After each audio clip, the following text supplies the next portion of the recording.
मजबूत भारत, सशक्त लोकतंत्र और निर्णायक सरकार से भी भारत विरोधी लोगों को हमेशा दिक्कत और तकलीफ रही है। दुर्भाग्य की बात यह है कि इन देश विरोधी गतिविधियों में देश की सबसे पुरानी पार्टी कांग्रेस पार्टी भी अब शामिल हो गई है। जनता द्वारा बार बार नकार दिए जाने के बाद अब राहुल गांधी इस देश विरोधी टूल किट का परमानेंट हिस्सा बन गए हैं। एक ओर आज भारत जहां प्रधानमंत्री मोदी जी के नेतृत्व में दुनिया की 5वीं सबसे बड़ी आर्थिक महाशक्ति बन रही है, वहीं जहां G20 की बैठक आज भारत में हो रही है, वहीं दूसरी ओर राहुल गांधी विदेशी धरती पर देश का अपमान कर रहे हैं, सदन का अपमान कर रहे हैं, देश की पूर्ण बहुमत से चुनी हुई सरकार का अपमान कर रहे हैं और देश के 130 करोड़ जनता का अपमान कर रहे हैं। ये देशद्रोहियों के हाथों को मजबूत करना नहीं है तो और क्या है। राहुल गांधी जी, आपने विदेश की धरती पर कहा कि भारत में लोकतंत्र खत्म हो गया है और यूरोप और अमेरिका इसमें दखल देना चाहिए। इससे शर्मनाक बात क्या हो सकती है। किसी दूसरे देश से भारत के आंतरिक मामलों में दखल देने की मांग करना भारत की संप्रभुता पर हमला है। मैं राहुल गांधी से जानना चाहता हूं कि यूरोप और अमेरिका को भारत के आंतरिक मामलों में दखल देने के लिए उकसाने के पीछे उनकी मंशा क्या है। विदेशी षड्यंत्रकारियों से मिलीभगत करके आप भारत की आर्थिक घेरेबंदी और सामरिक घेरेबंदी करवाने का प्रयास कर रहे हैं। स्वतंत्र भारत के इतिहास में विषम से विषम स्थिति में भी आज तक देश किसी भी बड़े नेता ने विदेश में जाकर के विदेशी ताकतों से भारत सरकार के खिलाफ कार्रवाई करने की आह्वान नहीं किया है। राहुल जी, आपको यह कृत्य स्वतंत्र भारत के इतिहास का सबसे गंभीर मामला है। इससे जनता को भारी आक्रोश है, जनप्रतिनिधियों में भी आक्रोश दिख रहा है। हर राष्ट्रभक्त सांसद इस समय अंदर से आहत है।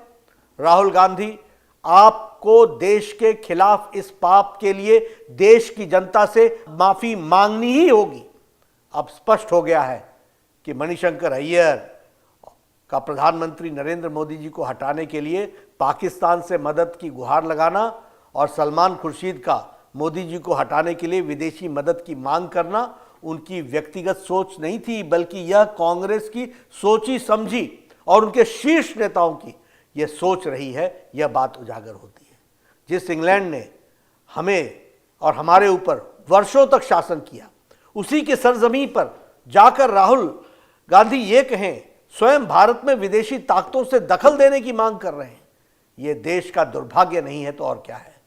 मुझे संदेह है कि राहुल गांधी भारत के लोकतंत्र की कितनी जानकारी रखते हैं, कितना समझते हैं।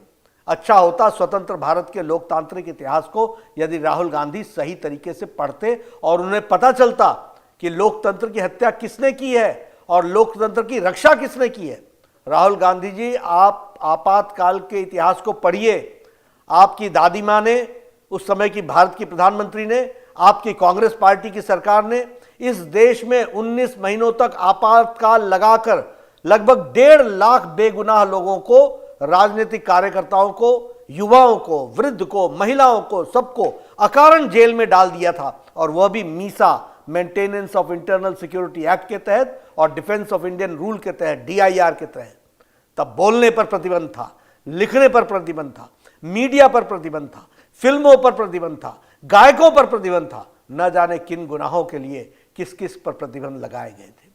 राहुल गांधी जी, आपकी पार्टी ने तो देश को सभी संवैधानिक व्यवस्थाओं को ध्वस्त किया है, न्यायपालिका को भी कमजोर करने में कोई कसर नहीं छोड़ी थी। आपकी सरकारों ने लगभग 90 बार राष्ट्रपति शासन लगाकर चुनी हुई लोकतांत्रिक सरकारों को बेवजह बर्खास्त किया है। यह होती है लोकतंत्र की हत्या। राहुल जी, आपकी पार्टी के द्वारा जिस ढंग से आपातकाल को लगाकर देश के संविधान को समाप्त करने का प्रयास किया गया, उसका प्रतिकार इसी देश की जनता ने किया था। आपके शासन को उखाड़ फेंका था, किसी विदेशी ताकत ने नहीं। राहुल गांधी जी, आप विदेशी धरती पर भारत को बदनाम कर रहे हैं, जबकि आज दुनिया में भारत को सलाम कर रही है दुनिया। इटली के PM ने हमारे प्रधानमंत्री नरेंद्र मोदी जी को सबसे लवेबल पीएम कहा है।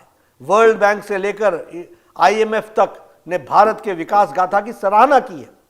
जर्मनी के चांसलर ने भारत के विकास को अद्भुत बताया है।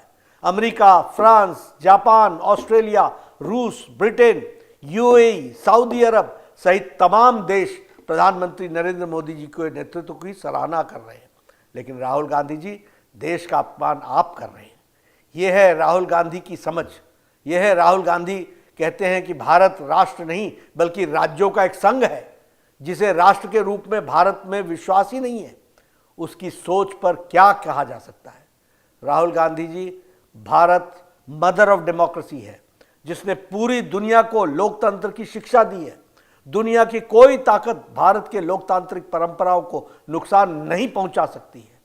राहुल गांधी, आज आपको, आपकी पार्टी की देश में कोई सुनता नहीं है। देश की जनता आप पर विश्वास नहीं करती है। यही कारण है कि आज आपकी पार्टी को देश से लगभग सफाया हो चुका है।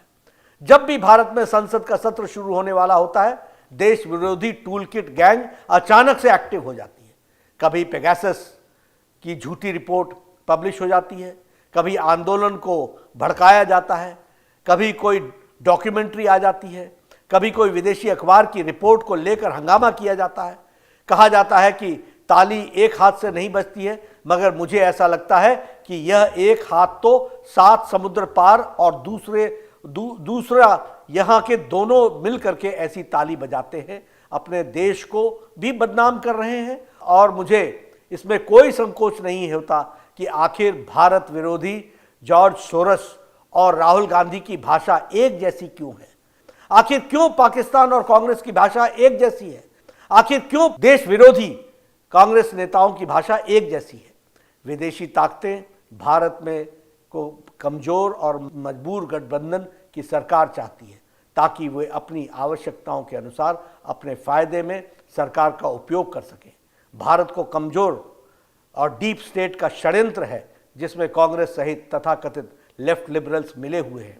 पर इस देश के करोड़ों देशभक्त नागरिक कांग्रेस और विदेशी षड्यंत्रकारियों की इन मंसूबों को कभी कामयाब नहीं होने देंगे। राहुल गांधी, आपको देश के खिलाफ इस पाप के लिए देश की जनता से माफी मांगनी ही होगी।